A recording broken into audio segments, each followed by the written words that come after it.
ہے، نہ کان ہوتا ہے، نہ جلد ہوتی ہے، نہ سماعت ہوتی ہے، نہ فہم ہوتا ہے، نہ ارادہ ہوتا ہے.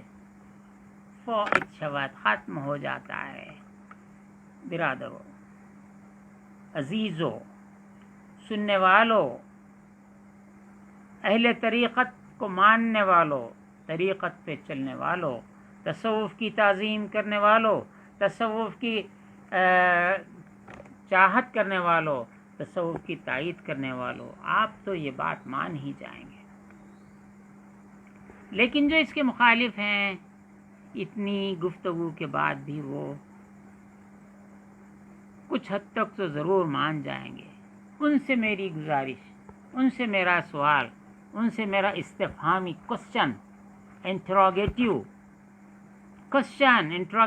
سینٹنس میرا یہ ہے کہ جب ایک آدمی کی صفات، اس کے صفات بشریت، شواہد جسمانی اس کے حق میں اللہ کے ساتھ، اس کے شواہد جسمانی اس کے حق میں فنا ہو جاتی ہیں، حق سے ثابت ہو جاتی ہیں، تو بشریت کا حال اس سے ساخد ہو جاتا ہے. اب اللہ تعالیٰ آپ کے اور میرے نبی، تمام انبیاء کے سردار، تمام رسولوں کے سردار کے حق میں فرماتا ہے، اللہ رب العزت ما ینطق عن الہویٰ، وہ اپنی خواہش نفس سے گفتگو نہیں کرتے. ایک حصہ ہوگا ما ینطق عن الہویٰ. پھر ان ہوا الا وحی یوحیٰ، جب تک کہ اللہ وحی نہ فرمائے. یہ عام گفتگو ہے. آپ کی ولادت طیبہ سے لے کے وفات شریفہ مبارکہ تک آپ نے اپنی مرضی سے کچھ نہ کہا. ہم کو اپنے صفات بشریت کو فنا کرنا، گھس گھس کے ریاضت کر کے صاف کرنا پڑتا ہے. وہاں تو یوں ہی صاف ہو گئے. اب بھی بشر کا نعرہ لگاؤ گے. کئی بار اس پہ کہہ دیا. اللہ نے حضور پاک صلی اللہ علیہ وسلم کو، جیسا کہ مولانا روم نے فرمایا کہ ہم ایک اس طفل شیرخوار کی طرح جو رینگتا ہوا بالا خانے کی چھت پہ پرنالے پہ بیٹھ گیا، ادھر ماں پکڑنے جاتی ہے، وہ زمین پہ گر جانے ہلاک ہونے کا ڈر ہے. حضرت علی کے دور کا واقعہ میں نے بیان کیا. ایک بچہ ہے جو پرنالے پہ جا کے بیٹھ گیا ہے، ماں ادھر پکڑنے جاتی ہے تو گر جانے کا ڈر ہے. حضرت نے فرمایا کہ اس کی عمر کے رینگنے والے بچے محلے میں ہوں تو چھت پہ چھوڑ دو. وہ جو ہلاکت پہ پہنچا ہوا ہے، ہم جنسوں کو دیکھ کر، اپنے ہی جیسے بچوں کو دیکھ کر بچوں میں آ کے جب کھیلنے لگ جائے تو اس کو پکڑ لو، گھیر کے بچا لو اس کی جان کو.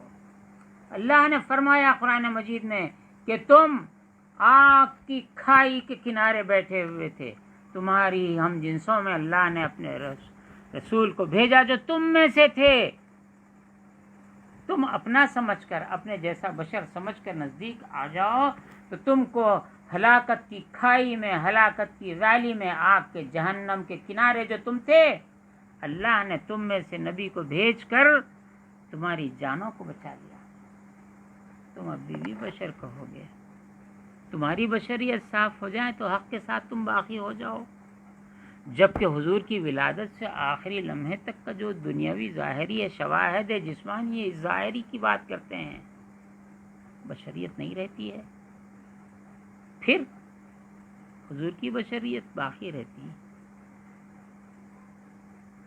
اللہ نے فرمایا انبیاء سابقین کی بات ہے. قالو، انہوں نے کہا، انبیاء سابقین کی امتیوں نے کہا ان کے نبیوں کے بارے میں، قالو ابشر یہدوننا، یہ بشر ہماری ہدایت کرے گا. کافروں کا قول ہے، مشرکوں کا قول ہے اس امت کے. یہ ہماری ہدایت کرے گا بشر. اللہ نے فرمایا فکفروا، یہ پورے کافر ہوئے. واستغفر اللہ، اللہ غنی ہے. تم کافروں کی بولی بول کے اپنے کو مومن سمجھتے ہو. چلیے آگے چلتے ہیں. شواہد جسمانیت حق و فائد شود و نسبتش از کلی منقطع گردد، اس کی نسبت جو انسان سے ہے، اس گوشت پوش سے ہے، وہ منقطع ہو جاتی ہے، ختم ہو جاتی ہے. دیکھنے میں گوشت پوش، دیکھنے میں کھانا پینا، اٹھنا بیٹھنا، چلنا پھرنا، تمام امور زندگی ہیں، لیکن اس کی ایک ایک حرکت حق کی حرکت ہوتی ہے، نسبتاً اشکل منقطع گردد تا، یہاں تک کہ سر بشریت کا راز. اور سے پھر پلٹ کے میں مقدمے میں چلے جاؤں گا، یہ کتاب کیوں لکھی گئی ہے، یہ لفظ رک کے پیچھے پلٹ کے جاؤں گا. اس کی نسبت کاملا منقطع ہو جاتی ہے تا، یہاں تک کہ سر بشریت کا راز. ہم جو بشر ہیں، ہم بشر ہیں، وہ سید البشر ہیں، وہ سید الانبیاء ہیں، ہم سید الامت بنایا ہے ہم اللہ نے ہم کو. ہم امتوں کے سردار ہیں، وہ نبیوں کے سردار، ہم امتوں کے سردار. چلو، تاثر بشریت کا راز، بشر کس کو کہتے ہیں، اس کا راز اندر حق کسی ظاہر شود، اس شخص کے حق میں ظاہر ہوتا ہے، یا تفاریق وئی، یا بشر اور سر بشر اور اس کے راز کے درمیان تفریق، اس میں پہچان الگ الگ ہو جانا، تو ڈسٹنگوش کیا ہوتا ہے، تفاریق وئی، اندر عین خود جمع گردد، اس کی آنکھ میں جمع ہو جاتی ہے، وہ اپنے آپ کو اور بشریت کو دیکھتا ہے. یہ کتاب کی جو تحریر ہوئی ہے، داتا سرکار نے جو بات کہی ہے، اس کتاب کا موضوع جو آپ نے فرمایا، اس میں ایک جگہ ارشاد مقدمے کی ابتدا میں فرمایا، ارشاد ہوتا ہے جو پہلی 1 فصل 2 فصل 3 4 5ویں فصل میں فرمایا، چن ان کتاب، چونکہ یہ کتاب صفحہ نمبر 4 ہے، یہ اس ایڈیشن کا، چن ان کتاب اندر بیان راہ حق بود، چونکہ اس کتاب کا موضوع حق کے راستے کا بیان ہے، وہ شرح کلمات تحقیق، اور جو کلمات ہیں اللہ کے، کلمات اللہ، آیات اللہ، رسالت میں آپ صلی اللہ علیہ وسلم کے کلمات ہیں، جو احادیث ہیں، ان کے کلمات کی تحقیق اور شرح ہے. اور کیا ہے، کیوں یہ سب، وکشف حجاب بشریت، جو بشر ہیں ہم، یہ بشریت ایک حجاب ہے، بشریت ایک پردہ ہے. اس پردے کے پیچھے کیا ہے، یا جو خود پردہ نظر آ رہا ہے، یہ پردہ خود کیا ہے. دروازے پہ ایک پردہ پڑا ہوا ہے، یہ کاٹن کا ہے، یا اور کسی چیز کا ہے، یا چلمن ہے. تو یہ پردے کا جو وجود ہے، یہ پردہ خود ایک وجود ہے. یہ پردے کو دیکھو، یہ ہٹاؤ تو اندر مکان نظر آئے گا.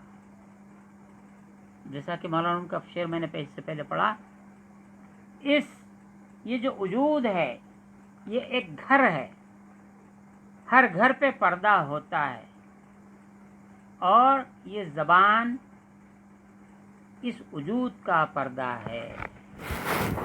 جب یہ پردہ ہوا سے ہلا، آپ فرماتے ہیں ہوا مانے ہوا چلی تو پردہ ہل جاتا، یہ دروازے کا پردہ اسی ہوا سے ہل جاتا. فرماتے ہیں کہ جب ہوا سے پردہ ہلتا ہے تو گھر کے اندر کیا ہے نظر آتا ہے، خزانہ ہے، موتی ہے، مونگا ہے، سونا ہے، چاندی ہے، درہم ہے، دینار کے خزانے ہیں، یا سانپوں کا اڈا ہے، ابلیسوں کا اڈا ہے. پردہ ہٹا تو پتہ چلتا ہے. فرماتے ہیں انسان کا یہ جو وجود ہے، جو ہوا سے خمسہ ہیں، ان ہوا سے خمسہ میں ایک پردہ ہے، وہ پردہ زبان ہے. جب یہ پردہ ہوا سے ہلا، دیکھیے ہوا کا لفظ اردو میں ہوا مانے ایئر، ہوا مانے ایئر، لیکن عربی اور فارسی مانے خواہش نفس. جب یہ زبان کا جو پردہ ہے، نفس کی خواہش سے ہلتا ہے